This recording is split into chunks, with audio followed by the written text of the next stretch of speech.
Hey guys, what's up? So this week we're going to be talking about the Crusades. As everybody knows probably by now, at least anyone that watches my videos, I like to learn about war history. I like watching stuff about war history, so I love picking these topics. I was deciding between the Mongols and the Crusades. I ended on the Crusades just because I love knights and medieval stuff, like a lot of typical guys. So that's the one I landed on. So yeah. Before talking about it, my sources are history.com. Love history.com, use it almost every time. And then the textbook was actually very useful. He's the one that school provides and stuff. And then before I get started, I don't care who won. I'm not biased. I'm not a super religious person.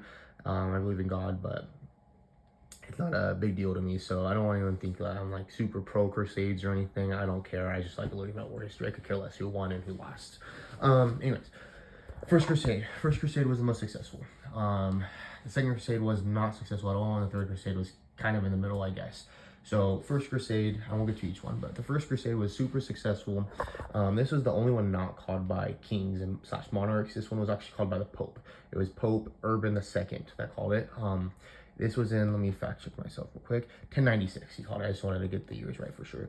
1096 he called for the Crusade. The reason why, the Byzantine Empire was being conquered by the Turkish, and so he called for help, and then the Pope was like, you know what, yeah, we'll help you. So he called for the First Crusade. First Crusade was by far the most popular, overwhelmingly supported crusade. You had peasants joining, you had merchants joining, obviously knights. Everyone wanted to be in the Crusades to either make a name for themselves or to serve their god. It was a big deal, and yeah, so they went back. It was very successful. They pushed the Turkish back, and then they took Jerusalem for their own control, and that's when Jerusalem was a Catholic state. The Second Crusade. This one was way less successful, to the point where it was just a complete failure, to be honest. The only pro of the Second Crusade was it opened up trade routes, and then they brought back a lot of gold and other Islamic medicines and stuff. Because I don't know how many people know this, but Islam and the Middle East in general was very advanced in medications and art and stuff. So they did benefit from that aspect. They conquered some stuff and brought it back and made some trade routes, but for the most part, it was a failure. Edessa, which was one of the states or counties or countries, however you want to consider it, was one of the Crusader ones that they conquered in the First Crusade. This one fell to Muslim control, and yeah, they didn't want to put up with that, so they tried to go back and conquer it. So it was King Conrad III and King Louis, I think, the seventh. King Louis was France and King Conrad was Germany. This was the first crusade that was called on by monarchs slash kings, not a pope. So they called it. I think they both called their own crusade separately, and then they met up when it happened. I'm not positive, but that's how it read to me, at least, is that they both called their own crusade, and then they kind of just met up and they're like, you know what, let's just roll together. So their first focus was Edessa. They actually turned their focus to Damascus to try to hold more territory in Syria, and or at least nowadays Syria. They wanted to try to take over Damascus, and I know Damascus is a very well-known city name for a lot of people, so you know it's like an important city. So they decided they kind of turned their focus to Damascus. Fortunately, they're complete failures. They got destroyed. They lost thousands and thousands and thousands of soldiers. They really, like I said, made no progress. They captured not very many cities and spots in general. And really the only benefit of it was opening some trade routes and then collecting some medicine and other slightly beneficial things. That was the Second Crusade. The Third Crusade. The Third Crusade was kind of in the middle. I considered it a failure, and they considered it a failure for the most part, but it was the most interesting and the biggest crusade. So the three biggest monarchs at the time, King, let me get his name, Richard the Lionheart of England, King Philip II of France, and King Frederick I of the Holy Roman Empire, which is nowadays Germany and some other countries. Quick thing, get out of the way. Frederick died on the journey there, and then Germany kind of, like, some of the forces joined up with England and France, and then some of them just kind of dissipated out and trickled away. So it was really just England and France for this one. I just wanted to get that out of the way because I don't want you guys thinking I'm talking about three countries here. So Germany really was barely a part of it, but they did call onto it. The reason why they called onto it, Jerusalem finally fell to Muslim control. It wasn't in Muslim control yet. In the Second Crusades, remember, they just lost Edessa and wanted to get Damascus. Okay, now Jerusalem fell to Muslim control. This was a huge, major call by the three monarchs, and this was a huge crusade. I think it was the biggest crusade of as forces. And then the Islamic controller, at least the main one, was King Saladin the first, I think. So they went on, and after winning some battles, they won one of Acre. I'm not sure what the place is called.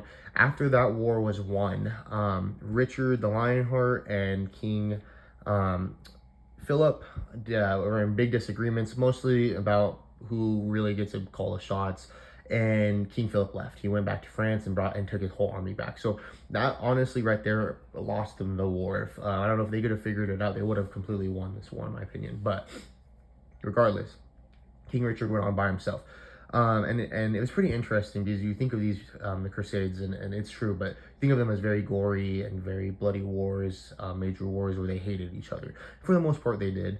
But King Richard and King Saladin were actually, although they never met in person, at least not that I know of, like from the research I did, but they were actually very, very respectful to each other.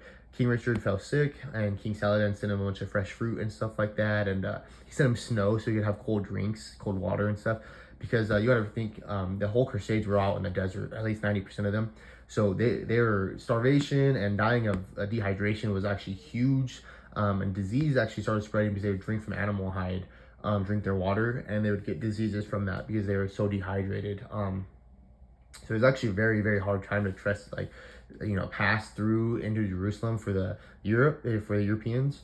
So that was another reason they lost the war. It was just really hard to travel that far back then.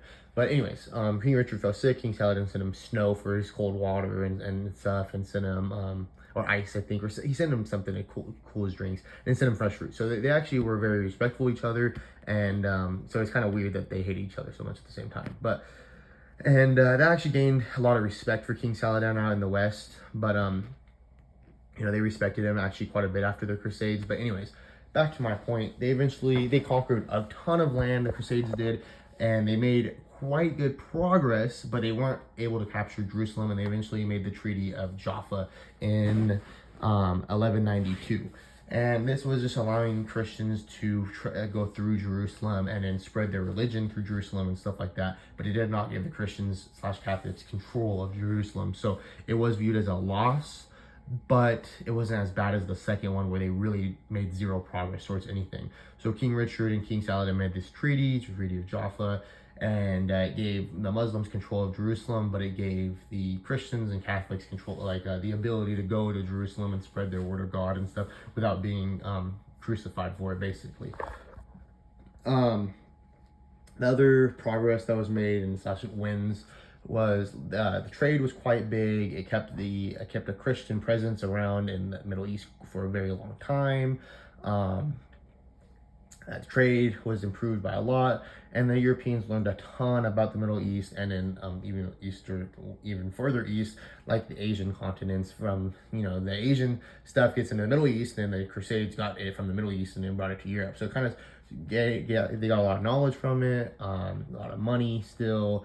They gained some land for the most part, but really it was opening the trade routes up, and then honestly establishing a presence between the Middle East and Europe that was somewhat friendly and agreeable for the most part. Both sides ended up